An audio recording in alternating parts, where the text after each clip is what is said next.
He meant every word of it when he said he hated his auntie, that he could kill her. Amma had left his room when a number of ideas came to his mind. He glanced over to the corner of his room and saw his machete leaning against the wall. The first idea hatched quickly. Take the machete, rush your auntie from behind, and chop off her head. His heart beat faster as he turned the mattress over, blood pounding in his head and his body shook. His matter, his his will urged him to act. Hatred for his arch enemy mounted to flashpoint, but unconsciously he was holding on tightly to his mattress. He was afraid. He saw Yarrow clearly in his mind. His friend would have objected to that idea. He gave it up. Slowly, another idea formed in his mind. It came gradually, like a helper, a comfort, the way to end his troubles. The tension that had built in him began to loosen as he thought about this new idea. Oh, yes, he sat on his mattress. He could see it clearly now. Wasn't his father at peace? Did his mother know any suffering now? Not at all. And wasn't she at rest? He saw their faces, peaceful and calm. The state of non-existence was so appealing to him that he was surprised he hadn't thought of it before. There would be no wicked auntie to be bothered about, no mates to mock him, no punishment at school, no first labor at home, no headache to battle with, no worry at all, like his mother and father and sister. The thought excited him as he sat on the mattress. He looked at his bleeding elbow, felt the cut of his forehead and the bruises on his legs. They ached, but nothing to worry about now. It would soon be over. He got up, took a shirt, and wore it over his bleeding wounds. The pain drew his attention, but he ignored it. It would soon be over. He felt the weight of his swollen lips. He placed a finger on them and looked at the blood stains. He spat on the floor. What did what did it matter? He would soon be gone. He stepped out. Amma saw him open the main gate, but she didn't interrupt him. His auntie saw him too, but ignored him. But he was going to sit outside. People were sure to see his swollen lips and bruised hands, she reasoned. But what did it matter? But Ad wasn't going to sit outside. He had a better idea than that. He thought about the train. Yes, that would do the work fast and thoroughly. Perhaps it would even carry part of him back to Susa, to be buried with his father, mother, and sister. He took the pathway towards the train station. Several hundred yards from the station, he branched off towards the west, where the rails led through to Susa. He waited by the rail. Along, he saw 100 of canary birds picking at stray grains. Others had made their nests on palm fronds close by, but this no longer interested him. He followed the rails with his eyes far, far away, where they seemed to narrow gradually until they vanished. He waited. A gentle wind began to blow. After what seemed to be an endless wait, he thought he heard the booming sound of a train approaching from the direction of Susa. The sound came with the wind, but when the wind died down, the sound died with it. He began to feel disappointed. The train too had joined the forces that were militating against him. The train was the one which had transported him from Susa to Bwama 2 years ago. To undergo all this, even the train was his enemy. The old hatred he bore for his aunt began to well up in him. He knew a place which, unlike the train, would always be there. That place would not disappoint him. The pain in his bruises, legs and lips spread, but he ignored it and made for the place where his comfort lay, peaceful and waiting. He had to cross the town and did so without realizing it. He was heading towards the stream. He knew where he was going. The river in Burma was big and deep in places. He had seen it happen to his father. The water was his best friend now. It would soon happen to him, and all would be over. He hurried to the river and went upstream to a place he knew of, where it was a deep and wide. Soon he would be part of it. There it was. Reaching the place, he removed his shirt, stood on the bank, and peered at his image. His lips were blood red. He focused on his auntie and allowed the hatred to well up in him again. He reflected on his life and all the pain he had experienced, the pain that would soon be gone forever and ever. He crouched at the very edge of the deep water, ready to jump in. There was no log to help press him down, he thought, remembering his father, but the water here was deep enough to swallow him. Before he jumped, he would think about some of the people he knew. They came easily to mind: Amma, Anan, Teacher Ofori, Becky, Mahama, Ya, mother, father. He stopped there. The rest could wait, but there was someone else he wanted to remember. He feared he wasn't ready to cope with the consequences of remembering that man. No, he wouldn't recall him. That person would spoil his plans. But he couldn't stop his mind roaming right towards the man in Susa. He wanted to avoid him, but there he was, in the little village, working on his farm, sitting in his room, reading from his various books. There he was, trotting in front of him to the nearby village. He focused on him for a while. So picturesque was the skin that he could not tear his mind from it. Though he tried hard, now Yarrow was speaking to him. And there is a place we all go to when our work on this earth is finished. It was in answer to a question Ado had put to him about what happened to the millions of people who were dead. The scene which he had been trying to put out of his mind now interested him. He had himself asking the question, and who decides when one's work on earth is finished? His friend Yarrod had turned sharply and looked at him. Then, in his patient fashion, he had replied quietly, God, my friend, God decides.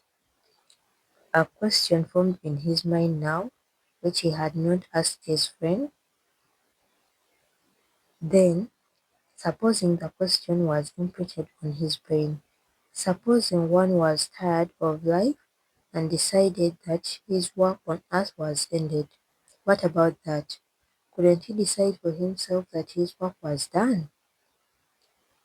From where he was squatting beside the stream, Ado waited for an answer, but no reply came. Yarrow was no longer beside him.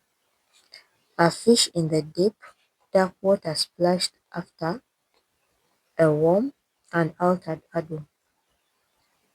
The same hatred he had had for his heart is spilled over against his friend Hero. Hero had destroyed his plans.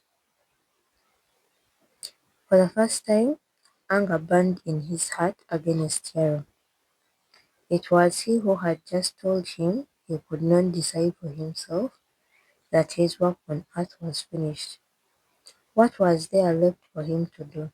His father was dead, his mother was dead, he had no relative who cared for him, who cared for him. Wasn't his life finished? Hero, what should I do now? Tell me, Hero. And the reply came, though he neither expected it nor wanted it. God is able to change even the worst situation to something better. He found himself in Yarrow's room. After his mother's death, those were the words Yarrow had spoken to him when his mother and sister died. It was in the same season that his father was drowned. What did Yarrow tell him about that? He had told him that God had spared his life. It was Hadu who was being drowned when his father saved him. His father had sacrificed his life for him, Yarrow said, and Yarrow had then tried to compare his father with the Savior he often talked about, who sacrificed his life for all people. Your father wants you to live, Yarrow had said. He wants you to live for him. His life is ended, but yours is not. Had his life benefited anybody? Ado thought. Wasn't his life full of suffering and misery? As he walked further upstream, away from Yarrow, he felt in his mind a trace of compassion for him. Then he knew how much his friend had influenced him.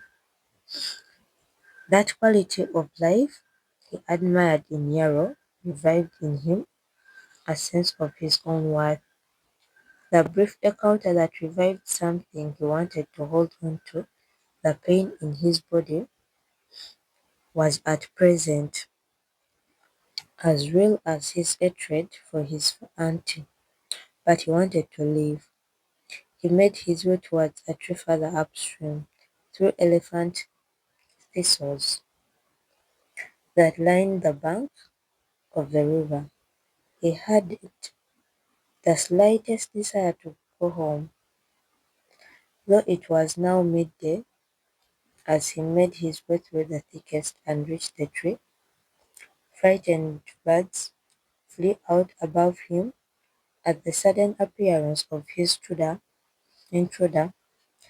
Adu settled under the shady tree. He glanced around him. The large tree leaves, which had fallen, reminded him of certain parts of his father's cocoa farm in Susa. The grass had made a circle round the tree. He stretched his legs and leaned painfully back on the trunk, gazing up into the many branches. He saw a yellow bird which stretched its neck up and down to look at the visitor. From where he sat, he knew that he could drop that cheeky bird with a pull of a catapult if he had one, but he doubted whether he was ready to kill. Better things than killing occupied his mind. Besides, he had just attempted one killing and failed. What was the guarantee that he could kill that bird? Times had changed. As the sun tilted towards the farther west, twilight stole through the trees. A gentle air swept over his tired eyes. Exhausted from the mental, physical, and emotional strain, he soon fell asleep. Fear gripped Adu when he woke up to find himself in pitch darkness. He had slept too long. Quickly, he rose up and groped for the way home. But as he did, he saw a beam of light moving up and down along the very way he had come. He heard quiet voices As two men parted the shrubs and walked towards him. We must, we must be fast, a voice said. Let's hide it under that tree. Another voice replied. Why did Adu seem to recognize the second voice? But there was no time to think. As the voices approached, he stood there shivering. Should he run? In a split second, he decided to climb the tree, forgetting the possibility of snakes hanging from or creeping along the tree he climbed up. He got hold of a branch and swung himself gratefully up on it and lay still. As he lay there trembling, two men appeared and stood. Perhaps it was a rat, said the familiar voice. He directed his torch up the tree. Adu held his breath. Let's be fast. Where is it? Asked the other man. His colleague unwrapped something in a paper bag. As light fell on the objects, they sparkled. Then the man who held the light said, Look at that. This is pure gold. Just look. Immediately Adu knew who it was. He was so shocked he almost gave himself away with a yell. His fears vanished, replaced with curiosity and interest. Dig here, and let's be fast, said the other voice. The man knew the man he knew handed the torch to his friend and cleared dry leaves from a spot close to the edge of the grass and began to dig. Every 3 days we will move it until the matter is dead and forgotten in Burma. It could have taken months, yes, but we can wait, even if it takes a year. We shall soon be rich. They have more wealth than they need. That's why they bury their dead with gold when poor people like us have to toil day and night for simple daily bread. Then Adu understood they were the grave thieves. But how could the man he knew be party to a dead like that? Let's go, said the familiar voice. The man covered the freshly dug earth with dry leaves. Then the two men crept away. Adu waited until their torchlight had vanished before he got down. He was just about to rush through the darkness when a voice within him said, Take those precious things, boy. He stopped and looked in the direction the men had gone. Quickly, quick, fool, take them, the voice urged him. If you took them, you would be rich in a few weeks, and then you could go away from your auntie forever. Stealing? He asked himself. This is not stealing, fool, fool, fool. This is your chance. You didn't steal them. This is a gift from your father. You're not finished. Your auntie lied to you. Unless you don't take them. He walked towards the place and squatted by it. He felt the warmth of the fresh dark soil, but suddenly his friend Yarrow was there again in his mind, telling him it was wrong for him to have gone plucking Appiah's oranges without his permission. Adu rose up and took to his heels. He ran through the tall grass. He found the way to the stream and ran towards the town. The whole day Anand searched for Adu. No one knew his whereabouts. Anand had something to tell his friend, something serious, a secret that had been hidden for many years. He had had this secret a long time ago, but had decided to keep quiet about it. It involved Amma, and if it were revealed, both she and Adu would be affected. It was a secret about Guma, but now he didn't care. He must tell Adu. What he had seen the previous evening had incensed him. When he went home, hatred for Goma filled his heart. As a personal revenge, he decided to leak the secret he knew about her, the secret he had heard from his mother. For the first time that day, he went back to Goma's house. He met Amma at the gate. Ha ha, has he come? Anan asked. Yes, just now. Did your mother do anything to him? No, she said. Amma hesitated and remained silent. What did she say? Well, it's all right, Anan. Adu is in his room. Amma didn't want to repeat what her mom had said, although she thought about it.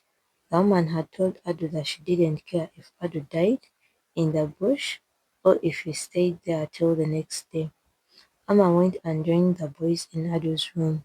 Adu was eating boiled plantain and bean stew, the day's lunch that had been left over for him. He muttered hungrily as he answered their questions about where he had been all day. He decided not to tell them anything about the grave thieves until he had informed Ofori about it. When he finished eating, Hanan said, There is something I must tell you, Adu. Tell me. Hanan looked at Amma, who looked back.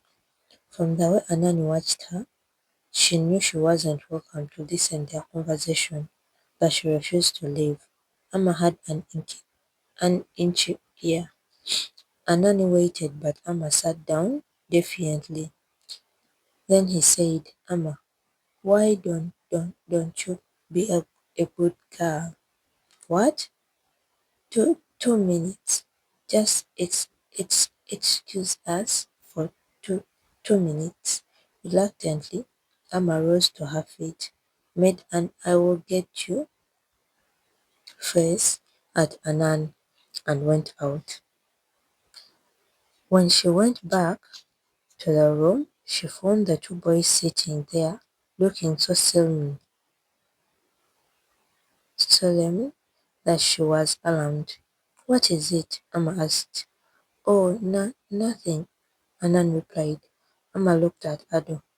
By the way, her friend was staring at her.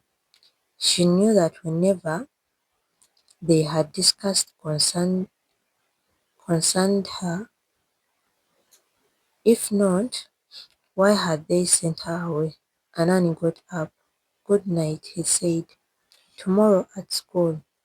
When he left, Amma asked, What's wrong? Nothing. What did he tell you? Ado went silent. Please tell me. Her voice was bleeding. I can't. Why not? Is it a secret? No, not a secret, but I can't. The way Ado said it made Amma suspicious. She tried to guess, but it was no use. Her curiosity grew. If it's not a secret, why won't you tell me? Ado was silent. Amma was his best friend, but what Anne had revealed to him was too shocking to be true. No, it can't be true, he said aloud. What? Amma asked quickly. Nothing. Amma didn't like that and said so. She wanted to add, Will you treat me this way, Adu? But she kept quiet instead. Adu was afraid he had hurt her, but he couldn't help it.